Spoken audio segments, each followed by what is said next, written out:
Hey, what's going on, guys? It's Sean at Knowles Power Equipment in Shippensburg, Pennsylvania. Guys, we're jumping back into our how-to series today. Today we are going to look at taking off and putting back on the SL2410 loader. Guys, today I have the CS2510. This loader also works on the CS2210, so the CS10 series. You may have an old CS2410 out there that this loader also fits on.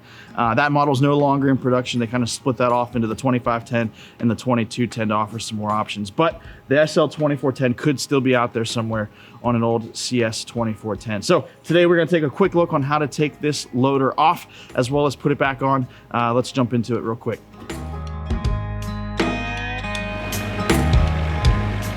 Just like all of the other loaders that we've talked about, we've got to start off by getting those loader arms dropped down.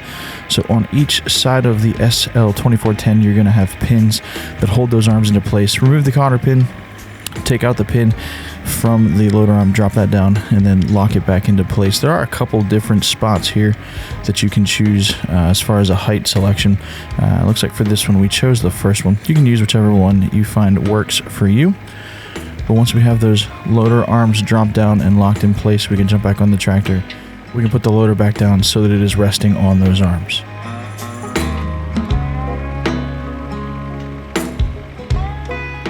One of the things that's really important whenever you're dropping the loader down is to think about how when you put the loader down, you position it so all the weight is resting in the bracket that's attached to the tractor. It will allow you to remove these pins nice and easily, and once you get those out, then you can use the loader control to maneuver the loader so that it comes out of those brackets.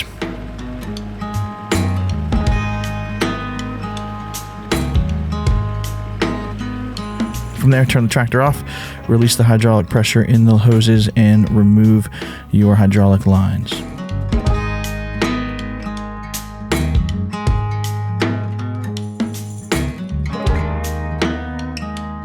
You notice I have a towel in my hand. There is going to be some hydraulic oil that comes out of there. To keep that nice and clean, go ahead and throw those coupler caps into the connection points so that you don't get any dust in them while you're operating the tractor without the loader. Once the hydraulic lines are disconnected, you are free to back out of the loader with your tractor. Get to work.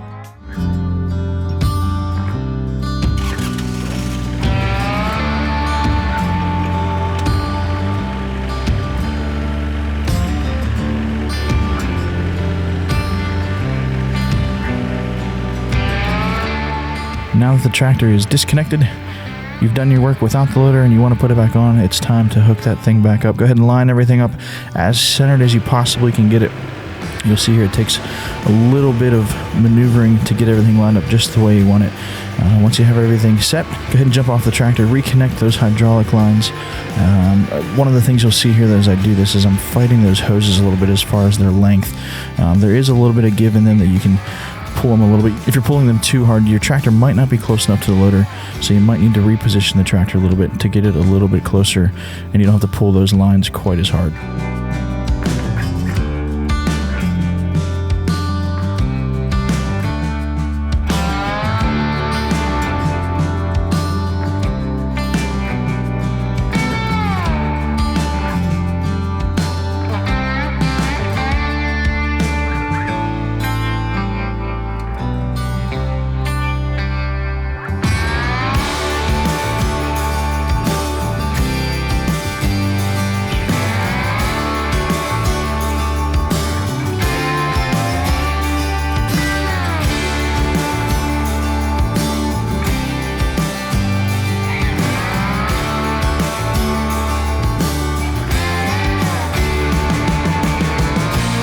Once everything's reconnected, jump back onto the tractor, use your loader control to position the loader back into those brackets that are mounted onto the tractor.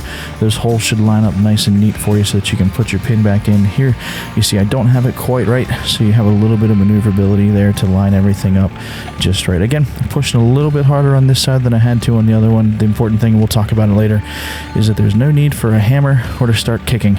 If things aren't lining up quite right, just use your loader control, get everything lined up just right, and that pin will slide right in nice and easily.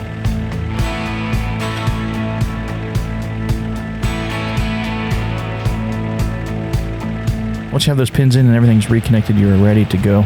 Put the loader back up in the air. Go ahead and put those loader arms back into the operating position, lock them into place, and it is time to get back to work with your loader attached.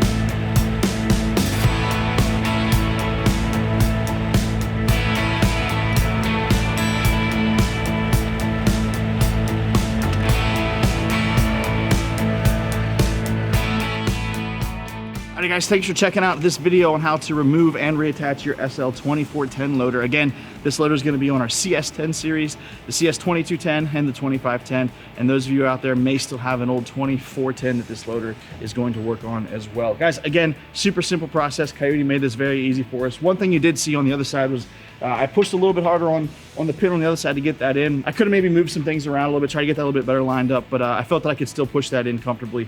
One of the things that we do always like to make sure that we tell people, and we see it all the time, is you get it to a point where you can't get it in any further, so you either grab a hammer or you give it the old boot. If it's so tight that you need a hammer or a boot, something's not lined up right, take a step back, realign some things. It should just slide right in there. Start getting hammers involved in your foot, something's gonna break. So we ask that you just avoid that at all costs. We'll try to save you some hassle. Give us a call if you got questions.